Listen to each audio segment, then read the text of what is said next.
Ẹ kú dédé àsìkò yìí ní gbogbo ibi tí ẹ ti ń gbọ́ mi nílé lóko tàbí lẹ́yìn òde. Ẹ jẹ́ kí a gbàdúrà. Bàbá wa tí Ọlọ́run wa gbé yín ga fún àánú àti ojú rere tí a rí gbà. A dúpẹ́, ẹ jẹ́ kí a rí ọjọ́rú tí ó gbẹ̀yìn nínú oṣù kẹsàn-án. Ọ̀pọ̀ òjòrò ilẹ̀ fi mu ṣùgbọ́n ẹ̀yin Olúwa dá wa sí. Ẹ jí àwa kan, ẹ lu àwọn kan pa. Ẹ pa àwọn kan ṣùgbọ́n ẹ wò wáyé, ògo ní forúkọ mímọ́ yín o. Ọ̀rọ̀ náà tí àgbọ́lé ní kó ṣe ayé àti ọkàn wa ní rere. Oore ọ̀fẹ́ láti máa ké sí yín kí ẹ̀yin lè máa ran àìgbàgbọ́ wa lọ́wọ́. Ẹ̀yin Olúwa yóò fi fún wa. Torí tí a gbàdúrà lórúkọ Jésù Olúwa wa, àmín orúkọ Jésù. Ìwé ọ̀run ṣíṣí tí àtẹwọ́ olùṣọ́ àgùntàn Enoch Adeboye kọ. Ẹni ọjọ́rú ọjọ́ 17 oṣù kẹsàn-án. Àkòrí tí a ó gbé yẹ̀wò sọ wípé ran àìgbàgbọ́ mi lọ́wọ́. Ran àìgbàgbọ́ mi lọ́wọ́. A ó mú àkọ́sórí wa nínú ìwé Máàkù orí 9 ẹsẹ̀ 14. Ìwé Máàkù orí 9 ẹsẹ̀ 14 tó kà báyìí pé lójú kan náà bàbá ọmọ náà kígbe ní ohùn rárá. Ó sì fi omijé wípé Olúwa, mo gbàgbọ́, ran àìgbàgbọ́ mi lọ́wọ́. Nígbà tí a ó mú bíbélì kíkà wa nínú ìwé Máàkù bákan náà orí 9 ẹsẹ̀ 17 títí dé ẹsẹ̀ 17.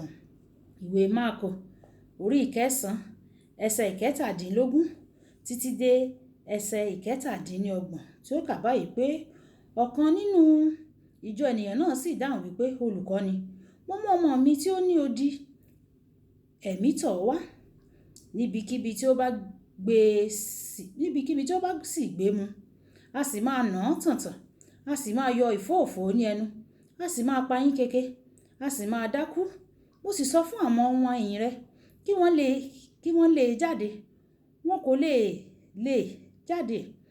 Ó sì dá wọn lóhùn, ó wí pé ìran aláìgbàgbọ́ yìí, èmi ò ti bá yín gbé pẹ́tò, èmi ò sì ti mú sùúrù fún yín pẹ́tò.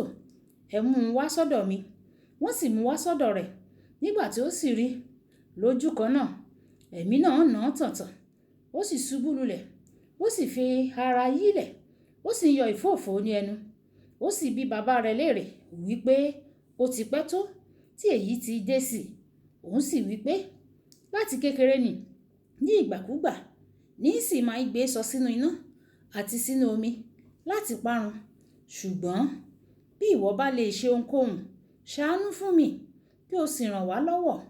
Jésù sì wí fún un pé bí ìwọ bá lè gbàgbọ́, ohun gbogbo ni ṣíṣe fún ẹni tí ó bá gbàgbọ́.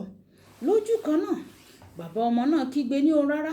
Ó sì fi omijé wípé Olúwa, mo gbàgbọ́, ran àìgbàgbọ́ mi lọ́wọ́.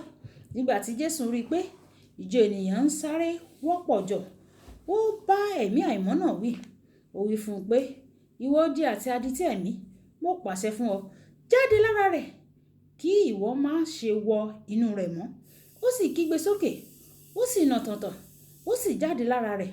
Ọmọ náà sì dàbí ẹni tí ó kú, tó bẹ́ẹ̀ tí ọ̀pọ̀lọpọ̀ wí pé ó kú.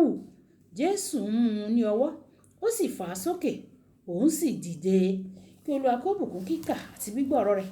Wàyí ẹ tẹ́tí bẹ̀rẹ̀ jẹ́ láti gbọ́ ohun tí olùṣọ́ àgùntàn Enoch Adeboye ní fún wa ní èní ọjọ́rú. Nínú ìwé Ìsíkẹ́ẹ̀lì orí 37 ẹsẹ̀ 1 dé 11, bíbélì sọ fún wa pé nípa àfonúfojì egungun gbígbẹ. Nígbà tí Ọlọ́run bi wòlíì pé ǹjẹ́ egungun wọ̀nyí lè yè? Ìsíkẹ́ẹ̀lì dáhùn, ìwọ ni ó mọ̀ o. Ní ọ̀nà mìíràn, Ìsíkẹ́ẹ̀lì sọ pé ìgbàgbọ́ mi ò lè gbé ìyẹn o, ṣùgbọ́n egungun gbígbẹ padà yè o. Nínú ìwé Máàkù orí 9 ẹsẹ̀ 16 títí dé ẹsẹ̀ 17, ọkùnrin kan mú ọmọ rẹ̀ tí ó ní ẹ̀mí odi wá sọ́dọ̀ àwọn ọmọ ẹ̀yìn Jésù. Wọn kò lè gba ọmọ náà o. Nítorí náà wọ́n gbé tọ̀ Jésù Olúwa, ẹni tí ó wí pé ẹ̀yin onígbàgbọ́ kékeré yìí. Ọkùnrin náà wí pé mo gbàgbọ́, ṣùgbọ́n ran àìgbàgbọ́ mi lọ́wọ́. Ní ọjọ́ tí mo gbọ́ ìtàn náà, inú mi dùn gan, nítorí ìyẹn túmọ̀ sí pé bí ìgbàgbọ́ mi kò bá tó, mo lè ké pè é, yóò sì mú kí ó dàgbà. Nígbà tí mo di alábòjútó gbogbogbò, a fẹ́ràn láti máa dáná kí a sì jẹun papọ̀ lásìkò ìpàgọ́. Ṣùgbọ́n a ní ìpèníjà pẹ̀lú ètò ìṣúná fún oúnjẹ. Àwọn ẹ̀ka sì ti kóra wọn jọ lábẹ́ owó iyebíye náà lọ́jọ́ kan nínú ìpàgọ́. Látàrí ìtara, mo ní ọjọ́ kan ń bọ̀ tí ẹ ó wá sí ìpàgọ́ láì mú owó kankan dání rárá. Nígbà tí a parí ní alẹ́ náà, tí mo padà dé ọ́fíìsì mi láti gbàdúrà, Olúwa bá mi sọ̀rọ̀. Ọmọ mi, ìgbà wo lo fẹ́ kí ìyẹn ṣẹlẹ̀? Mo ní lọ́jọ́ kan. Ó sì fèsì, kí ní dé tí kìí ṣe láti ìsinsìnyí lọ. Ní àkókò ìgbà yẹn, a tó 10,000 ènìyàn. Báwo ni mo ṣe fẹ́ bọ́ 10,000 ènìyàn fún ọ̀sẹ̀ kan? Olúwa wí pé, kéde rẹ̀ fún gbogbo ìjọ pé ìwọ yóò bọ́ wọn ní ìpàgọ́ tó ń bọ̀. Mo ní, Dádì, mi ò kọ ọ̀rọ̀ sí yín lẹ́nu rí o, ṣùgbọ́n eléyìí mi ò lè sọ fún wọn. Kó bá mi, ẹ má kó bá mi. Ẹ má kó bá mi. Ìpàgọ́ parí, gbogbo ènìyàn sì lọ. Ṣùgbọ́n wọ́n padà wá ní oṣù tó tẹ̀lé fún ìsìn ẹ̀mí mímọ́.